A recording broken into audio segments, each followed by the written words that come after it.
Nenge ma prophétie ils ont quoi accomplir té ils ont aussi quatre ils ont bête à côté to reconnaître ce quoi un vrai prophète na lobby boy na lobby prophète ba prophète on atangi wana ba prophétiser na grâce na don to baza na ministère prophétique déjà na on a prophète nyonso wana et ça on a prophétie té on a moni que ça prophétie.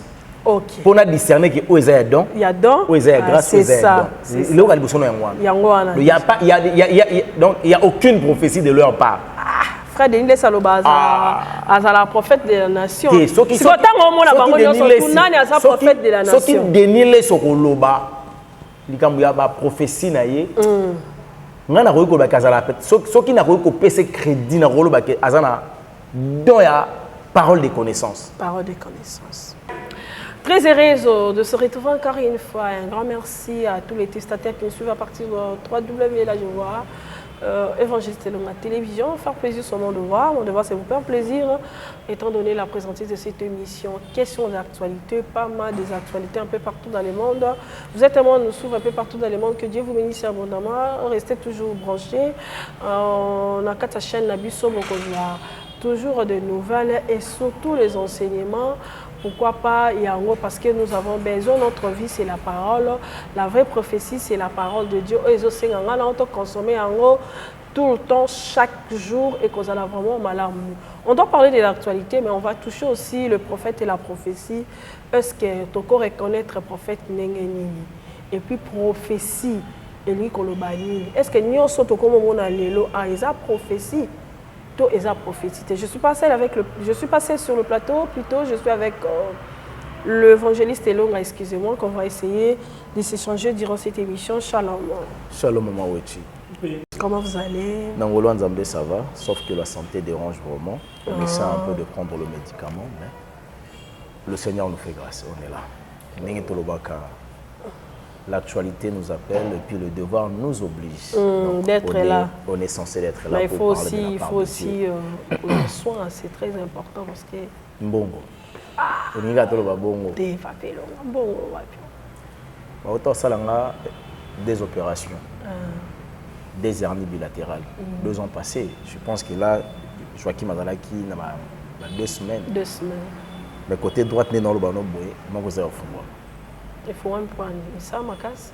Ça m'a resté. Je ne sais pas, peut-être pour qui là, pour Télémakoganga, tout moment, pour essayer, ça va service de délivrance parce que pendant tout ce.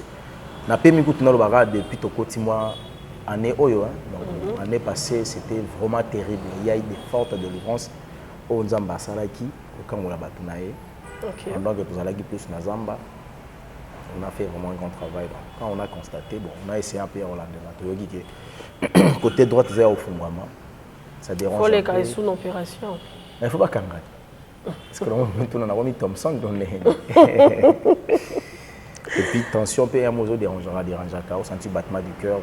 Mais sinon ça va. Tosali. OK, gloire à Dieu le plus important. Au Cambi sur la prière. Éternel Dieu, Jésus-Christ de Nazareth, nous te bénissons parce que tu es bon. On peut s'inaper ma ezalio éternel présent, toningito lo banapar na yo, Seigneur Sungabiso. Pesa makoki pe mayele ya koyoka pe ko comprendre liloba na yo afin que to ebana kobika pamba te la liloba na yo ndebo mo ikati na biso na kombo na Yesu Christ nous avons ainsi prié. Amen. Amen. Papa Elonga la maman tu es foulard tu es une servante de l'Éternel. Ah, il faut na tia foulard. O tu na nani vraiment nenge ma prophétie ils ont quoi accomplir té. Ils ont aussi quatre bêtes à côté. Tu reconnaître ce quoi un vrai prophète. Non, le problème est que d'abord, avant de nous reconnaître, pour reconnaître un vrai prophète, il faut d'abord ôter la marche. Okay. Parce que c'est le rôle du Saint-Esprit. Moutaïa a coupé sa message prophétique par rapport au ministère, soit par rapport au don prophétique apprécié. Vous comprenez? Alors, quand tu es un prophète, il faudrait que ce qu'on appelle la transformation en mode bongwana. Pour nous dire que ça c'est un vrai prophète parce qu'on reconnaît l'arbre par ses fruits. On ne reconnaît pas un ministère par rapport à un nombre de miracles ou par rapport à un nombre de prophéties accomplies dans un ministère intel. Non, c'est faux. On reconnaît Et on reconnaît un ministère d'un vrai serviteur de l'Éternel par rapport à un nombre des âmes qui sont sauvées à travers son ministère. Parce qu'il faut y avoir qu'il y a 4 ministères, il y a la part de Dieu, il y a la part de l'homme. Par Yanzam, ils allaient partir à charisme. Ça signifie partir à don. Il y a plusieurs dons du Saint-Esprit. Il y a des dons spectaculaires. Alors, tango, Molimo Santo a appelé par exemple don à guérison, don à prophétie. Yom to ça atteint. Tu n'as rien fait. Osani. Mutabe la prier mutabiki. Yom de biki c'est yoté, c'est le Esprit de Dieu en toi de travailler. Par naïo ezali par à gagner à sauver ma âme, aller gagner les âmes. La part de l'homme dans le ministère. Alors donc ma âme va la sauver à travers ton ministère. Les alliés que le ministère là c'est le ministère vraiment d'un homme de Dieu. Vous comprenez? Alors si tu es incapable de sauver les âmes, parce que pour que l'homme soit sauvé, il faudrait qu'il y ait un message de la sanctification totale. Il y a un message de repentance, et ça la gemoto. Ah bon, wana, mutako ta nouvelle naissance pour mutabika. Ce qui bino vous taper à côté sur ma kamboana. Vous avez beau faire plus sur les dons. Vous en avez don à prophétie, vous avez la prophétie. Yeba yango yo zane loko salate. C'est l'Esprit de Dieu qui travaille en toi. Comme on voit piscine à Bethesda. Parce que quoi ya ba obika. Somme ta quoi mutali bo soit biki, mais ange ba deko fanda na piscine da banende goya. Donc mon santa ko goya koti 4 pa pesi message pe bimakei. Or, il faut la tempelonde à Molimo Santo a une habitation katina yo à partir de wana yo a la capacité de faire musala nzambe. Deuxième majorité ba prophète na ba prophétie ou ba prophétie ba zopesa zo ko sama ote. Jérémie c'est le bagarot. Jérémie 14. Bon prophétie à Eric Mandala et bimisi musali ndenge mususu batu bakomo loba ngo. C'est 14-14. 14-14 Est-ce qu'au sein de l'église, il fallait du genre de prophétie bon, et ça? Et Lukani. Les tombes, et Lukani. La chair, place au tchaka chair, la bine chair. Quand vous verrez la désolation et l'abomination dans le lieu saint, c'est lui qui lit la parole, il faut qu'il y ait. Et ça va signer du temps que Nkolo soit musical. T'es un souci faut Eric Mandala les canons on dit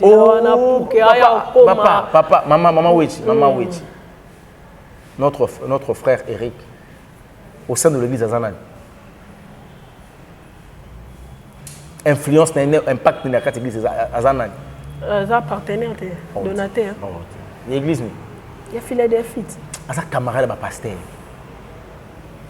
Ah, dis-moi qui tu fréquentes et moi je te dirai qui tu es. Qui tu es. Bakangi frère wana maramni. C'est ma camarade bazabana. Les oiseaux de même plumage. Mais les biscuits de même paquet maman wechi. Yebisanga au fréquentaka na biso oyo zali. Et ça nécessaire peu sa prophétie kana cher. Soki nzamba lobi loba wana. Olobi. Problème ezali ba komi nzambe chaku. Il faut le battre tout le temps. Alors le battre tout le temps, alors le makambo yemo azo maîtriser té selon battre. On y va dans ba comme sanzam. Ba soit disant ba pasteur, ba prophète, ba toana nyonso wana benga banganga nzambe wana. Ba koma longola ba tu somo ya nzambe. Oyebi ke so kepa nganga. Po yoka ba esprit ko le c'est facilité. Et ba esprit le ba pas pambaté. Et le ba quand il y a la nécessité, ce qui a lobby maloba ya esprit za lokola, c'est comme un ordre. Il faut d'abord exécuter. Quand on dit que le banaïta est bimarisa le kola mvula. Ce qui n'a et tout ma belleté et kozongate. C'est pas prophétie à batwa lelo et tout à ma belleté c'est zongi musouye et tout était. Donc oh mais c'est quoi ça? C'est quoi ça? C'est quoi ça? Mais bado quand mangana basala nzamba, ngoka ka babenga basala nzambe, soto lobi bozaka jaloux. C'est que n'enga ezala système balobaka je vois dans mon esprit. Quand tu es un homme spirituel, au commun un œil spirituel. À partir de Miss Molimo, on a la capacité de Romona. Donc, on utiliser que je vois dans mon esprit. Ah, bien sûr. Je vois dans mon esprit. Mais Miss Molimo, on a la capacité. Voilà na yebi. Voilà, donc on a un esprit. Un esprit, c'est mon esprit qui les avertissements. Et 4e, la correction. 5e, donc ils allaient siko ou bien l'instruction parce que na kata prophétie to apprenaka nzamba za ko instruire biso aza ko avertir biso aza ko corriger biso aza ko édifier biso dans la prophétie ce qui les éléments là exact ya ko kokate par rapport à circonstances moi j'en trouve qu'ils ont un côté et puis la prophétie ils a quelque chose ils allaient lié au temps. OK. Quand la personne aya lobi nzamba lobi nanga to se préparer so chango bientôt né na mona un moyen de nya beta bientôt vous appelez 100 ans c'est toujours bientôt on ne sait pas quand est-ce que ça va s'accomplir c'est vrai faut appeler ça la précision ya ba ne nzamba tanga lobi voilà bossa l'attention na période telle ceux qui bossali boyete ceux qui bongi cité bokuta na likambo boy. Quand le Seigneur envoyait l'homme de Dieu pour aller donner le message au président de la République, le message Zala qui a mis Bongama Nanini sur le plan de l'armée. Mais voilà ce que dépend de la Mokonzambo. Quand on va c'est que Goma bientôt, au monde M23, qu'est-ce qu'il faut faire pour éviter le bain du sang? Mais non, c'est quoi comme mon problème? Pour éviter le bain du sang, voilà ce que nous devons faire par rapport à ce que Dieu a dit. C'est ça, non? Vous avez un message, non? Tu as 3 jours, 3 jours à sec, comme mon bimba. Ce qui est salité, qui est ça, tu as les sommes. C'est la prérogative. Bah, tu vas kota. C'est que kuna zoyinda na Goma. Je sais pas. Nga na lobika o ba komi nzamba pesaki. Mais lo nga na yebi lisusu par rapport au message ndenge nzamba lobelenga eza que ba union bazo koluka ko parce que bazo luka ba entourer biso pour ba luka ba botola biso mboka et muto azo mettre bango quand eza le président de la République. Mais ba yeba que soki ba reçu kuna bango président ogeye mokote. Ok, na ba tebele. Ok, na ba président ya Afrique. Ba ça l'erreur. Ba quand ça bazo simba ye moko. Te ba simba ye moko. Mais il faut pas éliminer même Yemo Kagame wana ozalatin. Kasi te nga pe na mona Kagame. Kagame on ça l'erreur. A mi timula libulu, a yebate. A bo ka so ilikolo a yebate ke zongele. Alors za sous likambu ya RDCT et comme likambu ya Afrique. Ce que je peux demander dans les connus sur africains, nous devons beaucoup prier pour ce pays. Ok. Donc, le Seigneur après ça débisoka à charge pour que tikango ke bino nyonso ko bango ti bango baza trop occupé sur le plan physique na ba réalité bazo mona boy en face faut ba mettre ba stratégie tant ko bonde le kozala te donc kola songa biso bondenga na mona ki na moni na ngambu na biso koto ba soda baza désarmés na ngambu kuna pe ya bandeko ba obundisa biso baza désarmés mais na moni Kagama okima mbao l'interprétation est ngelo bani. Il viendra la paix, mais la personne ou à côté pour nous détruire, ok. Il viendra la paix, mais aux attend. Ils attendent.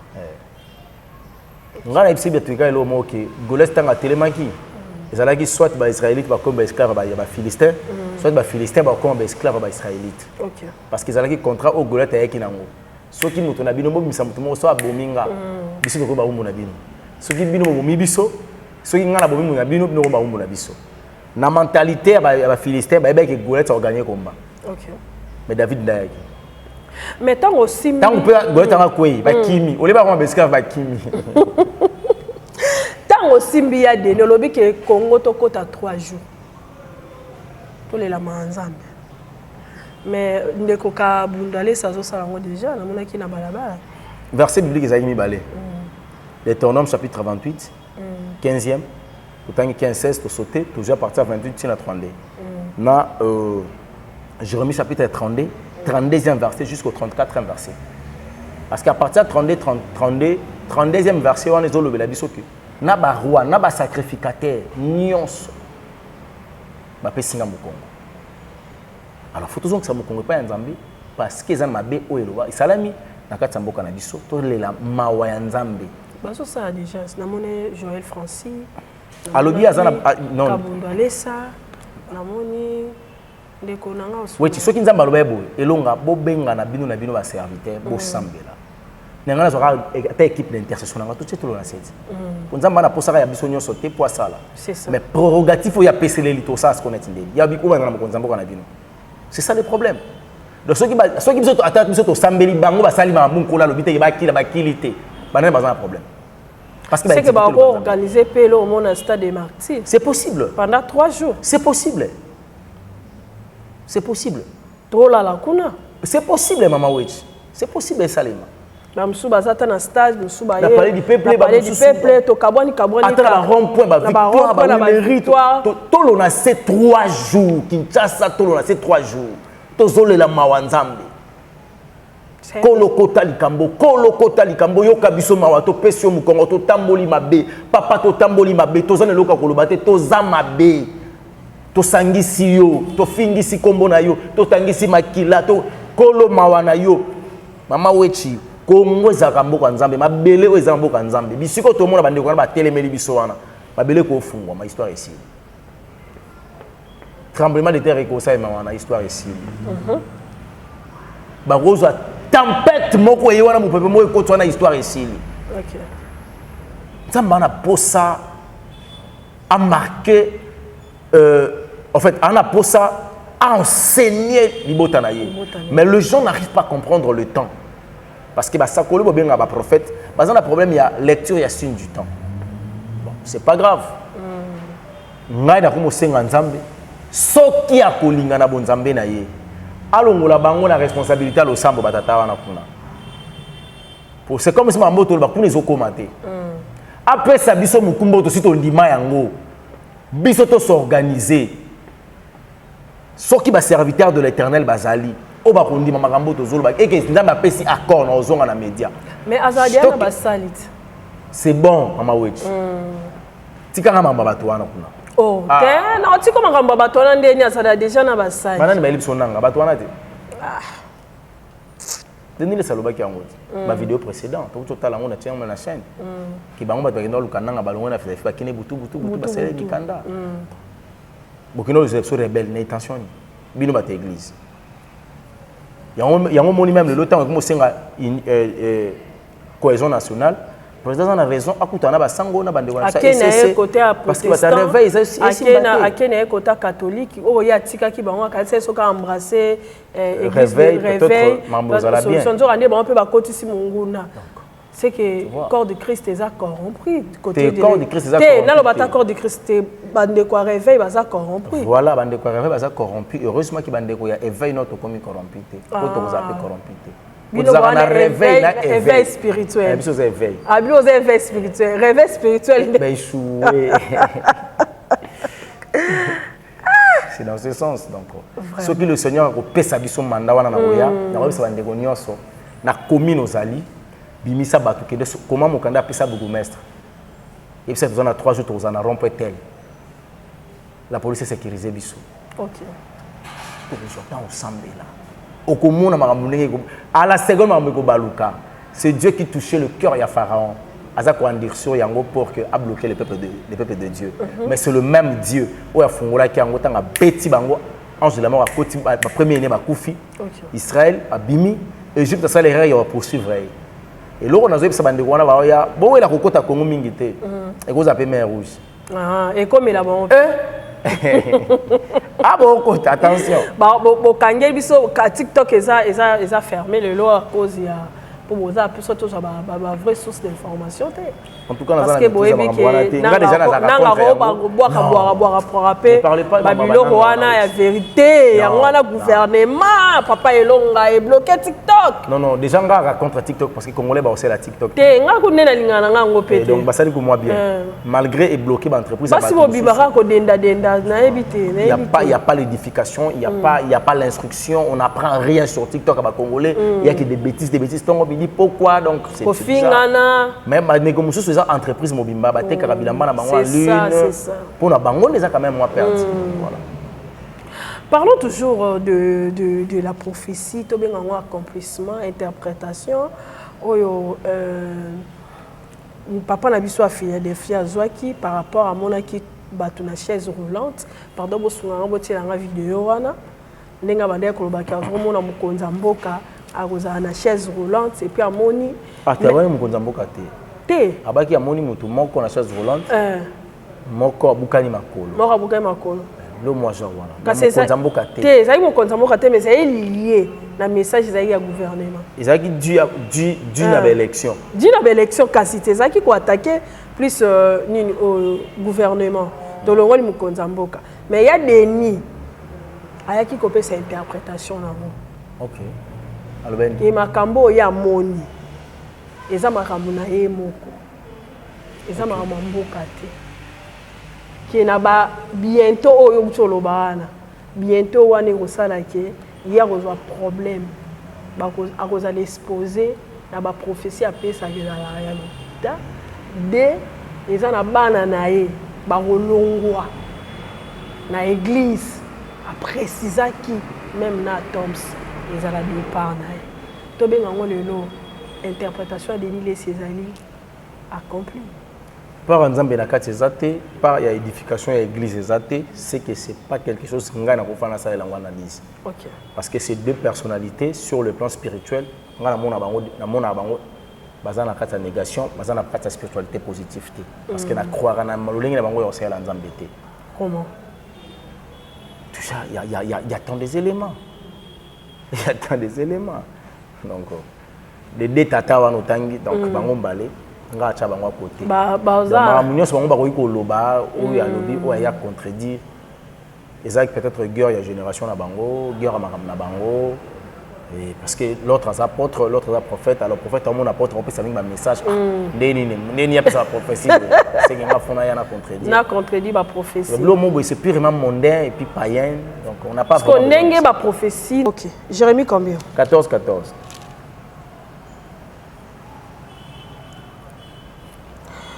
Et l'Éternel me dit, c'est les mensonges que prophétisant à mon nom, les prophètes. Je ne l'ai point envoyé, je ne l'ai point donné d'ordre, je ne l'ai point parlé. Ce sont des visions mensongères. Je vois dans mon esprit vision mensongère.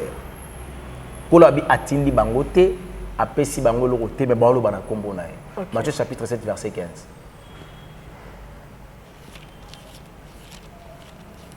Matthieu 7, 15.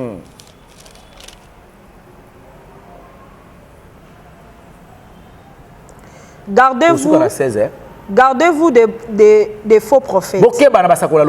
Ils viennent à vous en vêtements de brebis, mais au-dedans de sang de loup ravisseur. Vous les connaîtrez à leurs fruits. Cluritant des raisins. Lelo. Tu vas nous dénoncer depuis 2018.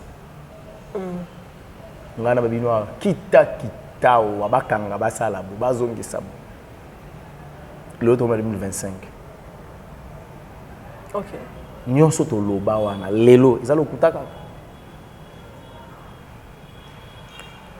Quand vous regardez la Bible et la marche des gens, la façon dont ça est le ministère, autant de comprendre que Batu Oyo Bazamite Mamade.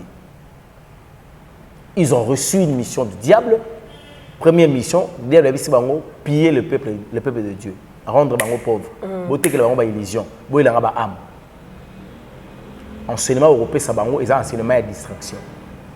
Bola qui sabango vie chrétienne, le lingue et singulité. Tant que vous avez la distraction, vous comprendre vie chrétienté, baza déjà ba âme onga la sinazu. Pourquoi les lobes ont une prophétie? Le temps de la fin.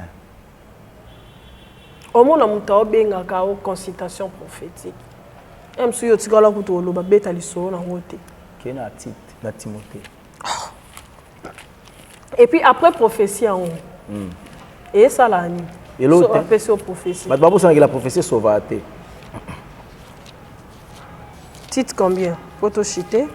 Non, Timothée. Timothée? 1 Timothée chapitre 4. Tu as chité déjà? 1 Timothée combien? 4. Verset combien? Je l'ai à 3e verset. Non, 4e. Chapitre 4, premier verset. Car tout ce que Dieu a créé est bon. Non. 1 Timothée chapitre 4. Dans 1 Timothée 4. Premier verset. Premier verset. Mais l'Esprit dit expressement que dans le dernier temps, quelques-uns abandonneront la foi pour s'attacher à des esprits séducteurs. Voilà. Les gens aiment la prophétie, mais ils doivent tenir compte, il s'agit de quel esprit l'homme la prophétise. Okay. Or, le problème, c'est garder la foi. Peu importe la réalité ou la situation que tu vis, c'est la foi qui est le bouclier. Alors, les gens n'ont plus la foi.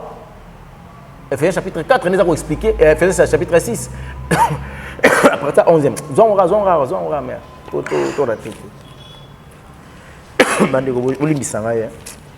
Papelong a vraiment malade. Et Ephésiens combien? 6. 6 combien? Bandana 11e. Au sous, il y a la 16e. Revêtez-vous de toutes les armes de Dieu afin de pouvoir tenir ferme contre le risque du diable. Ah, mayele mabe ya satana esengeli bolota bilamba o ekobomba bino. OK. Bilamba mabe zani. Pour ça là. Car nous n'avons pas à lutter contre la chair et le sang, mais contre les dominations, contre les autorités, contre le prince de ce monde de ténèbres. Ah, bato belé ba obika ba réalité ba combat ya famille. Famille na ngamabe, environnement na ngamabe na musana mona ba combat, mama na ina ko nzamba olo banini. Wana poso ko nzamba olo banini te. Et loko ali boso ko comprendre que environnement za mabe. Ozobuna pona nzoto, ozobuna na nzoto te ni na makila. Ne bezolo ba. Ozobuna contre ba esprit impie. Ozomona. Alors ezo senga yo d'abord obanda ko revêtir. Bilamba ko permettre on a 4 combat o ba kobika. Et bilamba yango wana eloko wa liboso fota la intimité ya Nzambe. Soki bozali na kata séparation, attention, il faut retourner aux zonga bisiko tika kinzambe bobongisa soit alliance baby aux la protection spirituelle. À partir de là, soki omoni ke bobongisi na Nzambe, yaka soko revêtir bilamba oyo. Ezali moyen ya combat ya défense na yo pona ko réussir avant oyo ka prophétie et pas ya moto. Bilamba ngozani kita.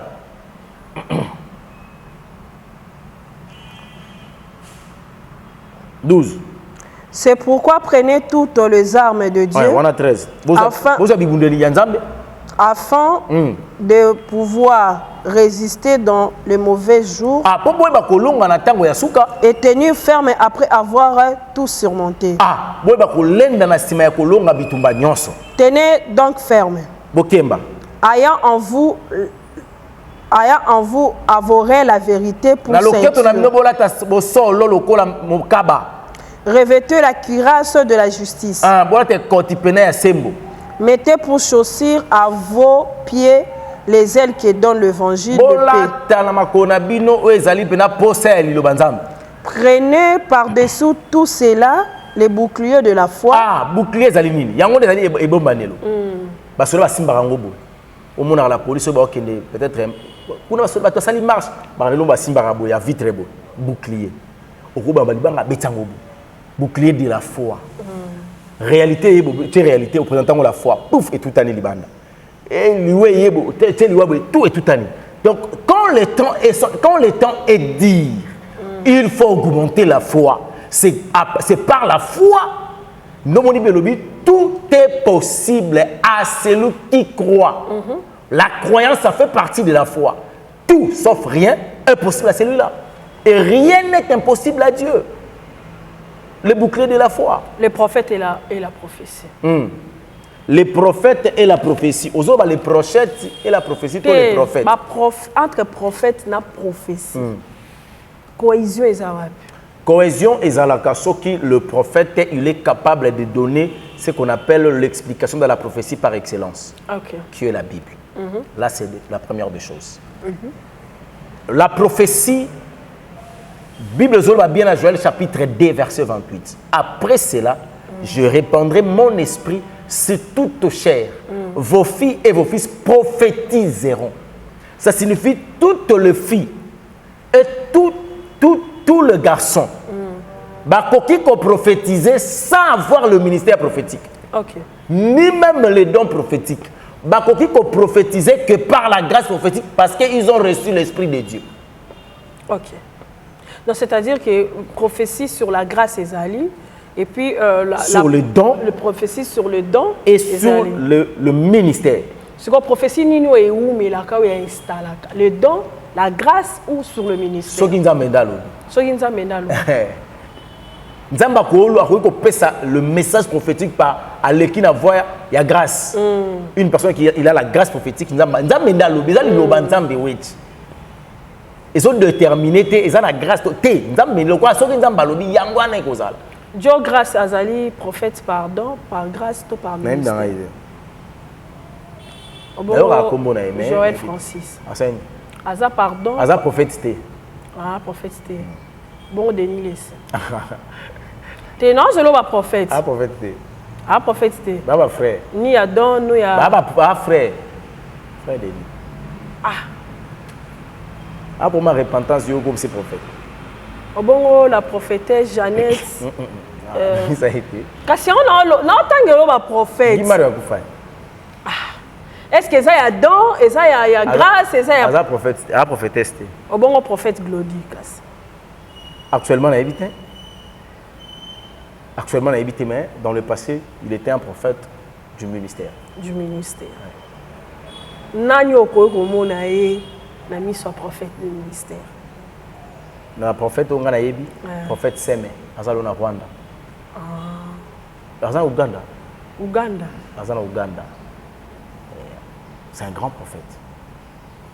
La grandeur d'un homme de Dieu et dépendra na grandeur ya don a été.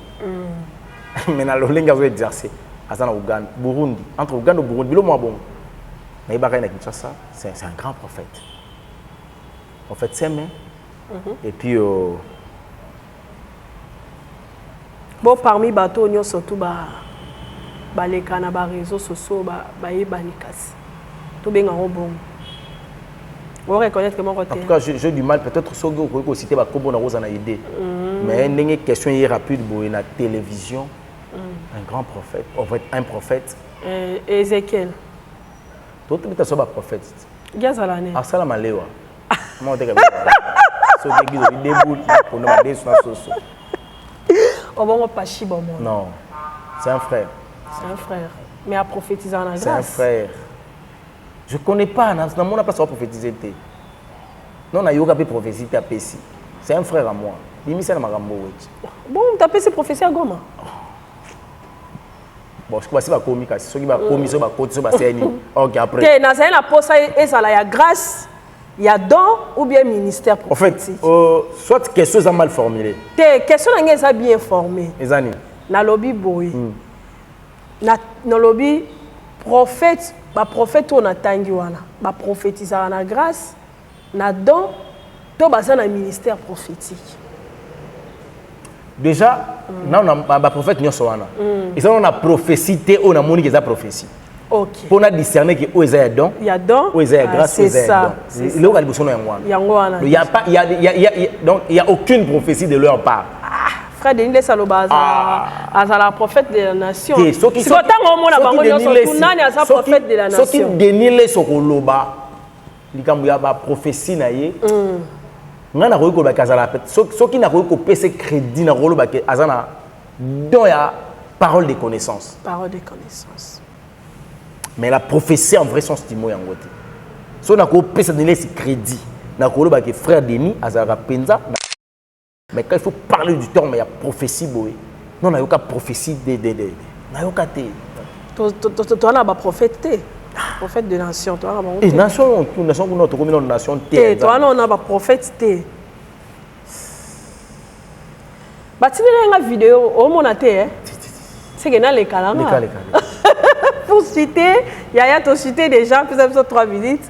Vidéo mo batine ngai à l'époque le frère Mike aboya Jésus. Nana on a téléphone là. On a tsong.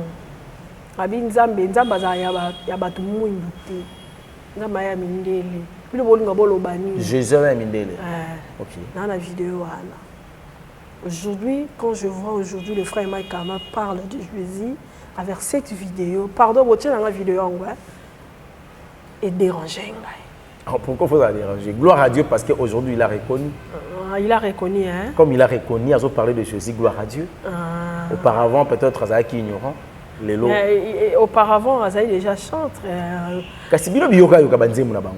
Oli ko yoka musique tout yoka yoka. À l'époque, ça allait bien. Ah? À l'époque, abandon yebela yo yoka banzemu nete. À l'époque, ignorance kaka. Bon à l'époque en ouais. Ah les moloto. Frère Michel Bakenda yakina yao ya Bakenda sale ah nzambe na ngai. Te ya komo yebela Sylvie bongo. Otala nzemo. Ah, souka la chanson. Donc bandeko. Ah yemba ba olaksa. Oyebi Sylvie yango. Oyebi ete, oyebi Sylvie bongo. Asa journaliste. Mawetu moni ba mingi ya moni makambo ilikala le monde. Naza absent à niveau mo possible. Nga surtout kapela. Non mon mikolo likambo ezani nyango. Nizo ba bolo ezani nyango ba ngo explique oh mon mituna oh mais on ngaza kana mutuli otonza la kate. Donc na boye na dikombo ndeko nango tangi Sylvie wana. Na yebite soka za nani? Nzembo ngo polo bi na yebi yango te. Pour na landa ka isu frère Michel te. Poani. Eh mon frère Michel sala kitsa bona kata mai clip alati les nets à noir pembe ne balé. Eh Omole wale sirène des eaux. Sirène des eaux mais la réalisation aussi parle, oui. Il y a un clip. Merci. Il y a un clip. Kitaro na kata mai. Il y a un clip. Kitaro na kata mai la télé ta film. Na kitaro. What? Ton espace. Tolo belane. Jésus. Kasi pendant yembla Jésus. Ah boka yesu libanga.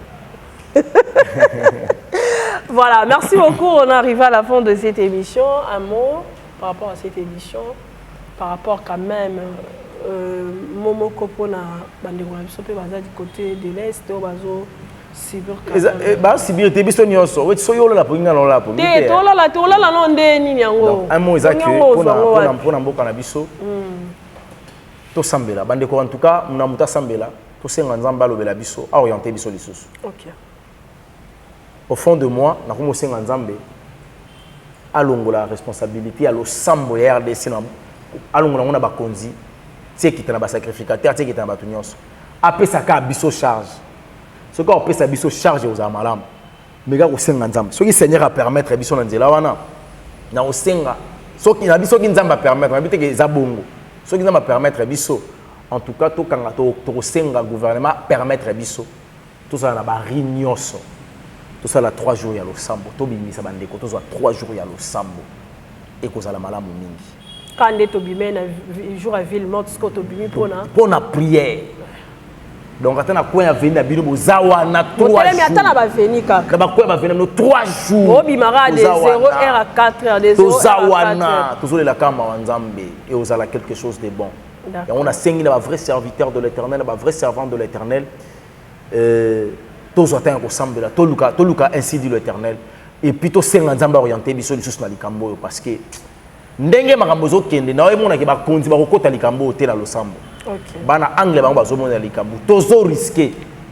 Tozo risqué. Là il faut qu'on se le dise. Le Congo est risqué. Congo est risqué. Tozo risqué grave vraiment wechi. OK. Tokota na kati ya piège à Satana. Donc Nzamba sala ngolu. Pona bandeko bazana est tozo senga na bandeko nyonso babetaka Focus Congo. Oya moni fois tinda dona ye. Atinda à partir de Focus Congo. Donc nyonso za nango et okoma est évangile selon na kati ya makambo wana ezate ngane nazo gérer ngote eza juste annonce nazo pesa parce que na landeli ngo eza crédible et ceux qui beaucoup na Focus Congo botindi badon to tinda badon pona kosunga bandeko baza côté kuna et kozala malamu mingi to senga mawanzambe pona mboka na biso et na yebi ke nzamba osala biso ngolu mais tozana poso ya cohésion nationale biso nyonso vraiment to sangala na osenga na minute to zo pena ba divergence na biso to tsango à côté to mekozala penza na kata convergence pour to ressur bitumba o etelemeli biso lokola le mokonza mboka na biso zali président Félix Antoine Tshisekedi Tshilombo na osenga na bato nyonso to za na sima na ye to pesa ye mayele makanisi makasi po te bana kolonga likambo oyo tika ete nzambalola apambola biso apambola pe mama oyo. Merci beaucoup Papa Longa nzambalola apambola bino nyonso to bolanda ki biso, que Dieu vous bénisse. Je vous annonce que nazana opération nazo sala ya soutenir ba église naza na besoin ya lisongi na bino oyo nyonso to aza na besoin ya soutenir œuvre nzambe vraiment obengi nga na numéro na ngai soit na chaîne awa bon plus 243 81 0027 303 plus 243 81 nalo mbango plus 243 81 0027 303 eza numéro nango obengi ngai nyonso ozala nango otindi tokokita na baeglise nyonso to eza na mwa baquartier place tozotambola mpona kosala bankete ya baeglise oyo bazomanke bachaise babafle bainstrument lisungi ya ngai na yo oepermettre bajeune pasteur basala mosala na bango malamu olie tout le temps diable azalaka na nsima mpona odétruire bango à cause ya babiloko ya église na loyer ekozala malamu te Jésus Christ apambola bino merci.